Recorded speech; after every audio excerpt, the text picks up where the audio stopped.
বলছে মাছ উঠতে পারে, ঝাঁকা দিলে মাছ গণভবনে বসে কোটি কোটি টাকা বাকি করে খেতেন নানা ধরনের রাজকীয় খাবার, তাও আবার এক এক দিন এক এক রকমের খাবার। হতে হবে সুস্বাদু, হতে হবে রাজকীয়। বলছিলাম এক সময়ের শোষক শেখ হাসিনার কথা। তার নিজের ও অতিথিদের জন্য প্রতিদিন গণভবনে আসতো রাজকীয় সব খাবার। প্রায় ১৭৩ ধরনের খাবার গণভবনে সরবরাহ করত হোটেল অবকাশ। তবে সেই খাবার বাকিতে খেতেন নেত্রী। আর সেই বকেয়া পরিশোধ নিয়েই তৈরি হয়েছে বিশাল জটিলতা। জুলাইয়ের গণ অভ্যুত্থানে ক্ষমতাচ্যুত হয়ে দেশ থেকে পালিয়ে যাওয়া আওয়ামী নেত্রী ও সাবেক প্রধানমন্ত্রী শেখ হাসিনার সরকারি কার্যালয় ও বাসভবন গণভবনে খাবার সরবরাহ বাবদ প্রায় ২.৫ কোটি টাকার বকেয়া পাচ্ছে না সরকারি প্রতিষ্ঠান হোটেল অবকাশ।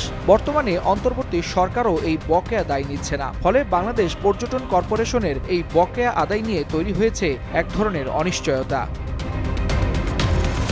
বাংলাদেশ পর্যটন কর্পোরেশনের সূত্রে জানা যায়, সাবেক প্রধানমন্ত্রীর কার্যালয় ও বাসভবনে চাহিদা অনুযায়ী নিয়মিত খাবার সরবরাহ করত প্রতিষ্ঠানটি। এ বিষয়ে উভয় পক্ষের মধ্যে চুক্তিও হয়েছিল।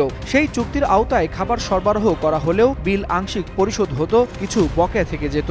২০২৪ সালের আগস্টে ছাত্র জনতার অভ্যুত্থানের পর শেখ হাসিনার সরকার ক্ষমতাচ্যুত হলে ওই বকেয়া বিল আর পায়নি প্রতিষ্ঠানটি। বকেয়া আদায়ে কয়েক দফা প্রধান উপদেষ্টার কার্যালয়ে চিঠি দিলেও গত ১.৫ বছরে কোনো অর্থ পায়নি হোটেল অবকাশ।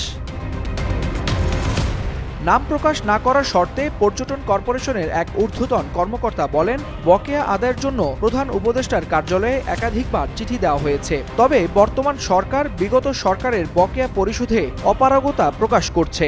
সংশ্লিষ্ট সূত্র জানায়, সাবেক প্রধানমন্ত্রীর মতো বর্তমান প্রধান উপদেষ্টার কার্যালয় ও বাসভবনেও চাহিদা অনুযায়ী খাবার সরবরাহ করছে হোটেল অবকাশ। আর এ খাতে প্রায় ৩৫ লাখ টাকার বকেয়া রয়েছে বলে জানায় প্রতিষ্ঠানটি। ওয়ালিউল হাসানাত, যুগান্তর নিউজ।